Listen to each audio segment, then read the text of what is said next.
Screen দেখে বুঝতে পেরেছেন আমি আছি এখন দাদাদের শহর কলকাতায়। আপনাদেরকে স্বাগতম জানাচ্ছি আমার নতুন ভিডিও কলকাতা ও দিল্লি ট্যুরে। দেখতে পাচ্ছেন কলকাতার কিছু বিখ্যাত খাবার।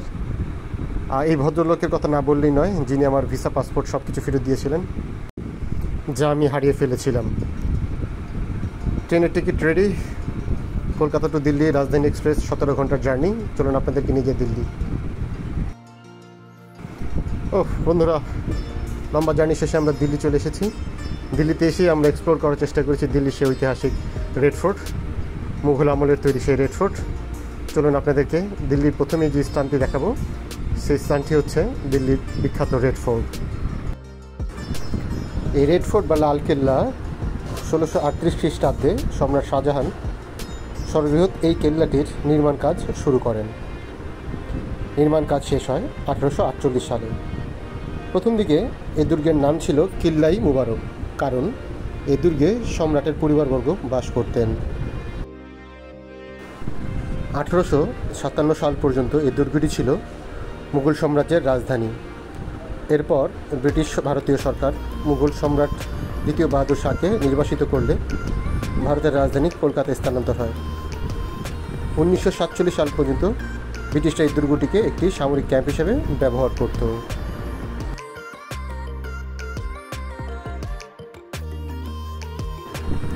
বন্ধুরা, কেল্লাটিতে এসে আমরা হতাশ, কারণ যেরকমটি আমরা পুস্তকে পড়েছিলাম, এর যে সৌন্দর্য, এর যে বিভিন্ন ধরনের পাথর দিয়ে তৈরি করা মিনাকাজ, তার কিছুই আর এই ভিতরে অবশিষ্ট নেই। সকল ধরনের স্টোনগুলি এখানে চুরি করে নিয়ে যাওয়া হয়েছে, খোদাই করে সব স্টোন এখান থেকে তুলে ফেলা হয়েছে। ঐতিহাসিক কোনো স্টোন বা মিনাকারি করার কাজ এখন আর এই কেল্লার দেখা যায় না। এই কেল্লার প্রবেশে এখন শুধু দেখা যায় নানা ধরনের পশারির দোকান। দেখুন, কোথাও কোনো চিহ্ন নেই সেই মিনাকারির স্টোন কাজগুলির। হাতে সময় কম, এখান থেকে আমরা চলে যাব দিল্লির আরেকটি ঐতিহাসিক স্থাপনা কুতুব মিনার দেখতে। বন্ধুরা, আমরা চলে এসেছি কুতুব মিনার। কুতুব মিনারের সৌন্দর্য আপনাদেরকে দেখানোর চেষ্টা করব, যদিও খুব বেশি ভিডিও আমার এই কালেকশনে নেই, কারণ আমার যে ফোনটিতে ভিডিও করা হয়েছিল সেই ফোনটি আমি হারিয়ে ফেলেছি। যে কিছু অবশিষ্ট আছে সেগুলি দিয়ে আপনাকে দেখানোর চেষ্টা করেছি। বন্ধুরা, এই সেই ঐতিহাসিক কুতুব মিনার। 1193 খ্রিস্টাব্দে কুতুব মিনারের নির্মাণ কাজ শুরু হয়। 1386 খ্রিস্টাব্দে মিনারের উপরতলার কাজ সম্পূর্ণ করেন ফিরোজ শাহ তুগলক সাম্রাজ্যের।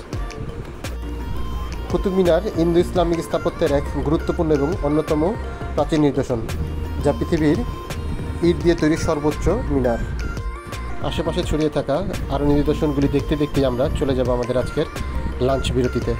আমাদের আজকের লাঞ্চ দিল্লির বিখ্যাত হায়দ্রাবাদি কাচ্চি বিরিয়ানি।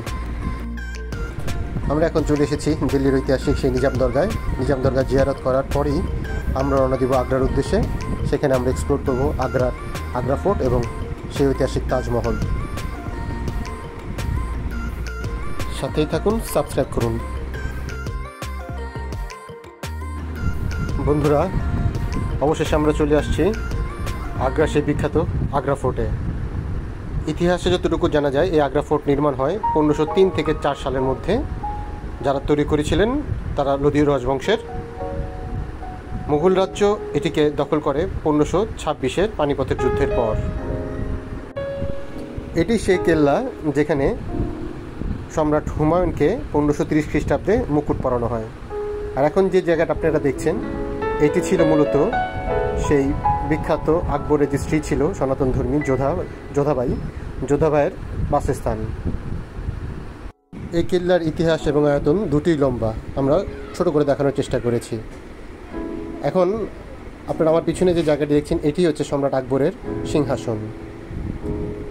এটি হচ্ছে সম্রাট আকবরের তরোয়ার এবং এটি হচ্ছে যোধাবাইয়ের তরবারি। এই কেল্লার থেকে পিছনে দিয়ে খেয়াল করে দেখবেন তাজমহল দেখা যায়। চলুন আপনাদেরকে তাজমহল ঘুরিয়ে দেখাই। বন্ধুরা, আমরা আমাদের শেষ গন্তব্যে চলে এসেছি, যেখানে আমরা আপনাদেরকে খুব অল্প করে দেখানোর চেষ্টা করব আগ্রার এবং সমগ্র বিশ্বের সেই ঐতিহাসিক সেই তাজমহল। বিশ্বের 7টি আশ্চর্যের একটি আগ্রার এই তাজমহল। নানান ধরনের ইতিহাস, নানান ধরনের বর্ণনা রয়েছে এই তাজমহলকে ঘিরে। আমরা ছোট করে আপনাদেরকে জানানোর চেষ্টা করব। বন্ধুরা, তাজমহলের ইতিহাস মোটামুটি আমরা সবাই জানি। সম্রাট শাহজাহানের তার স্ত্রীর নূরজাহানের ভালোবাসার সেই সমাধি, যা তৈরি করতে সময় লেগেছিল 20 বছর এবং 22,000 কর্মী, এবং তার পিছনে হাত কাটার একটি গল্প তো আছেই।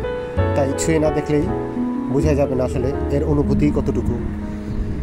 তাজমহলের এই সৌন্দর্য দেখতে দেখতে, তাজমহলের এই সৌন্দর্য হাতে ছুঁয়ে অনুভূতি নিতে নিতেই আমরা চলে যাব তাজমহল দিল্লির আগ্রা থেকে দিল্লি ইন্দিরা গান্ধী আন্তর্জাতিক বিমানবন্দরে।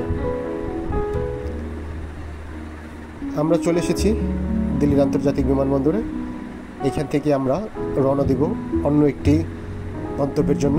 সাথে থাকুন, দেশকে ভালোবাসুন, দেশের জন্য কিছু করুন। চলুন আপনাদেরকে অন্য একটি জায়গা ঘুরিয়ে দেখি এবং আপনাদেরকে ঘুরিয়ে দেখাই। ভালো থাকুন, সুস্থ থাকুন। আল্লাহ হাফেজ।